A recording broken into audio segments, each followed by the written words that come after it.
2023 Range Rover Sport First Drive, Ostentation on the eve of electrification. Bridging the gap from ICE to EV is easier when the price tag is high.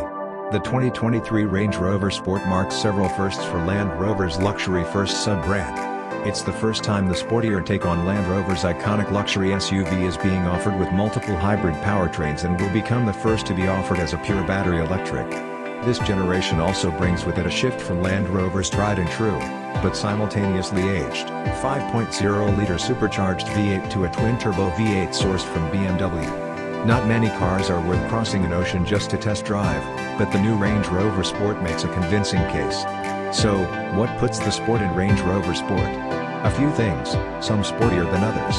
The platform is shared, but they are separate models for reasons beyond marketing. The Sport is available only in a 2-row configuration, whereas the Range Rover offers regular wheelbase 2-row and long wheelbase 3-row variants.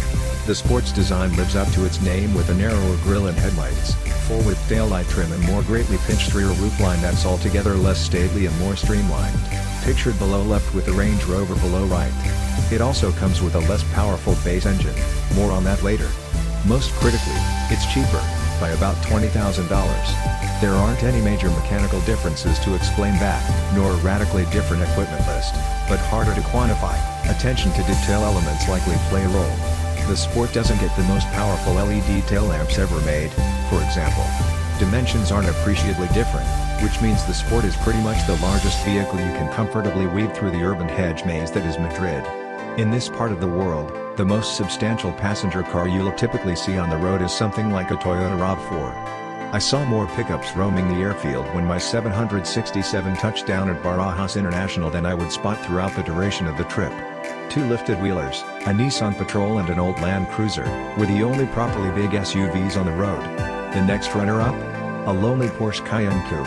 At 80+ inches wide, the Rover kisses paint on either side of these narrow business district lanes.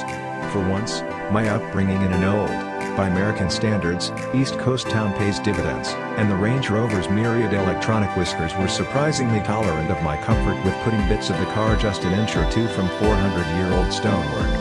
Nary a curb was kissed.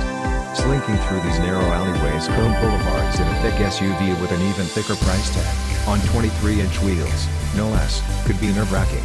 Despite its relative size, though, it was easy to feel out the Range Rover's corners. It drives a bit smaller than its size suggests, a characteristic further augmented by its rear-wheel steering. Pedestrians own these cobbled passageways, rarely looking up from their phones or away from their companions before stepping off the curb. We admittedly do far better than most at getting some of their attention, so if you want to make a scene in Madrid, just show up in a Range Rover.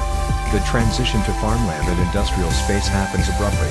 There's no step down to the vast sprawl we're used to outside American urban centers, just a snap cut from multi-story commie-style blocks built atop single-story parking shelters to virtual emptiness. It's dry, uncommonly so, locals and frequent visitors tell us. Our safety briefing included a note to avoid parking on or near patches of grass when venturing off the route in search of photo backdrops. As the roads open and we put the last of the speed cameras behind us, the Range Rover greedily devours asphalt with a deep growl. We're in the P5 31st edition, with its thumping, BMW-sourced V8 and dynamic everything chassis. Despite its German heart, this is the most American of the 3 models we're due to receive stateside. The twin-turbo 4.4-liter V8 makes 523 horsepower and 553 pound-feet of torque. Land Rover claims it will take the Sport to 60 in 4.3 seconds. Out here, that translates to just in time to slow down for the next corner. These roads aren't bad, they'd just be better in a car half this size. The V8 both sounds and feels just a tad coarse, likely to invoke the character of Range Rover's now departed supercharged 5.0-liter unit. But as befits its modern engineering, the big twin-turbo 8 has a robust and flexible power band, meaning that beneath that rough-and-tumble demeanor it feels very no-nonsense. The air suspension does a reasonable job at both extremes. Firm it up and the nose will tuck obediently into a corner, at least to a point.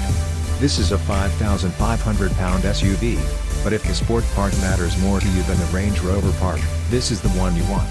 The lanes in Spain may cause a wider SUV pain, but the asphalt itself is blissfully smooth. This spared the 23-inch wheels from putting a foot wrong and let the Range Rover Sport's air suspension positively shine.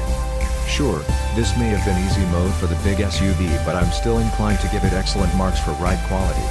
I'm the sort of geek who's happy with a set of 18 inches so long as they're wearing the right compound, but for big, heavy wheels wrapped in what amounts to a few layers of saran wrap, these aren't half bad. Our morning stint ended at a cattle ranch near Vegas de Matute in the province of Segovia.